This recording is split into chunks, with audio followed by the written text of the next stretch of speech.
आइए आज आप सब सुनेंगे गुरुवार व्रत की कथा। प्रत्येक गुरुवार को जो कि भगवान बृहस्पति देव की कृपा प्राप्ति के लिए व्रत को धारण किया जाता है।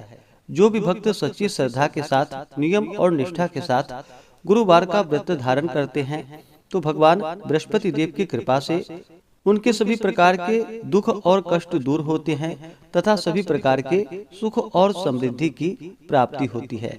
गुरुवार के दिन चाहिए कि इस दिन केले के पेड़ के नीचे जो कि अच्छी प्रकार से साफ सफाई करके वहाँ पे आसन लगा करके गुड़ मिश्रित जल जो कि केले के वृक्ष में डालनी चाहिए। एक दीपक प्रज्वलित करके भगवान बृहस्पति देव को विशेष प्रकार से जो कि पीला पुष्प अर्पित करे, पीला चंदन अर्पित करे, धूप और दीप दिखाए, अनेक प्रकार का नैवेद्य अर्पित करे। विशेष करके गुड़ और चने की दाल का भगवान को भोग लगाना चाहिए, मुनक्के का भोग लगाना चाहिए और फिर गुरुवार व्रत का कथा श्रवण करनी चाहिए। जहाँ पर भी केले का वृक्ष ना हो तो आप भगवान बृहस्पति देव की फोटो या प्रतिमा रख करके उनका पूरे विधि विधान के साथ पूजन करें। भगवान बृहस्पति देव अपने भक्तों के सभी प्रकार के मनोरथों को सिद्ध कर देते हैं। तो आइए सुनते हैं गुरुवार व्रत की कथा। तो बोलिए प्रेम से भगवान बृहस्पति देव की जय, भगवान विष्णु की जय, माता लक्ष्मी की जय। कथा के अनुसार प्राचीन काल में एक बहुत ही निर्धन ब्राह्मण रहता था। उसके कोई संतान ना थी। वह नित्य पूजा पाठ करता। उसकी स्त्री ना स्नान करती और ना ही किसी देवता का पूजन ही करती थी। इस कारण ब्राह्मण देवता जो कि बहुत दुखी रहते थे, अपनी पत्नी को बहुत समझाते किंतु उसका कोई परिणाम ना निकलता। भगवान की कृपा से ब्राह्मण के यहाँ एक कन्या उत्पन्न हुई। कन्या बड़ी होने लगी।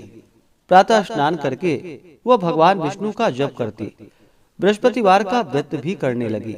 पूजा पाठ समाप्त कर जब पाठशाला जाती तो अपने मुट्ठी में जौ भरकर ले जाती थी और पाठशाला के मार्ग में डालती हुई जाती थी।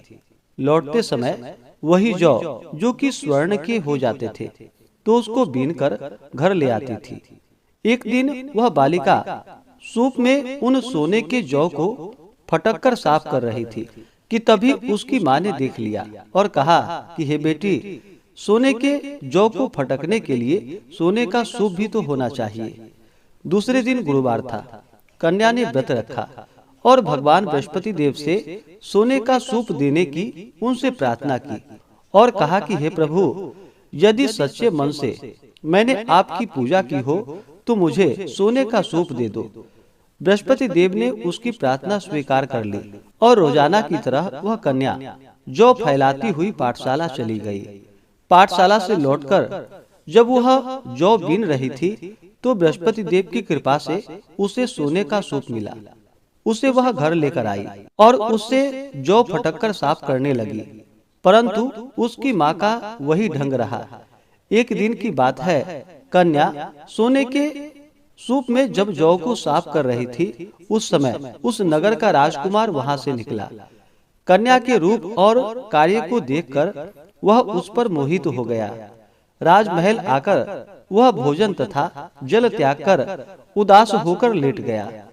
राजा को जब राजकुमार द्वारा अन्न और जल त्यागने का समाचार प्राप्त हुआ तो अपने मंत्रियों के साथ वह अपने पुत्र के पास गया और पूछा कि हे बेटा, तुम्हें किस बात का कष्ट है?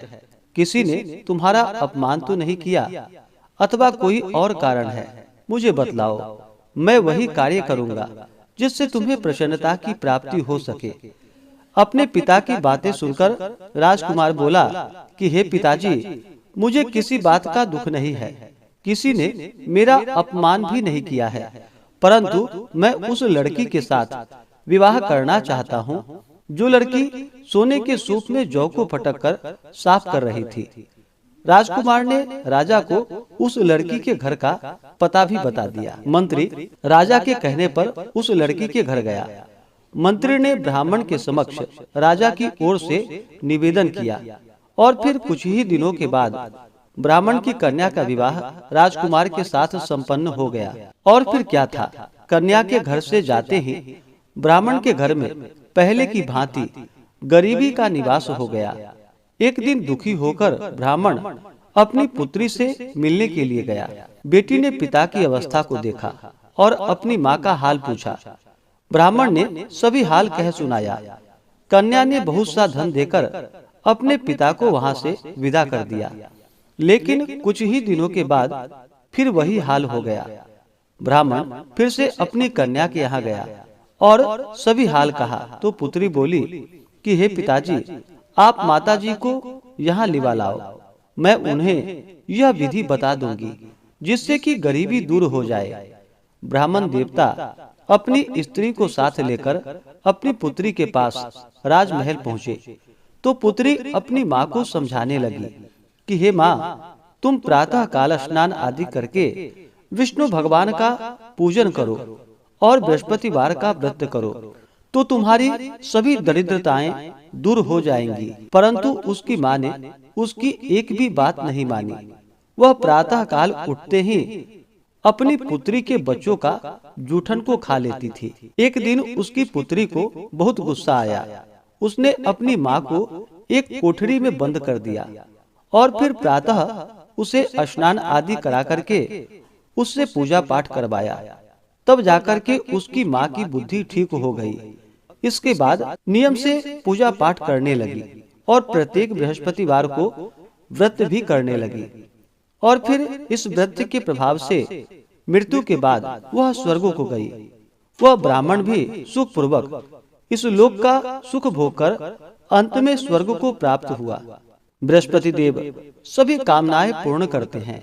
जो सद्भावना पूर्वक बृहस्पतिवार का व्रत करते हैं एवं कथा पढ़ते हैं अथवा सुनते हैं और दूसरों को भी सुनाते हैं, बृहस्पति देव उनकी सभी मनोकामनाएं पूर्ण करते हैं और उनकी सदैव रक्षा करते हैं।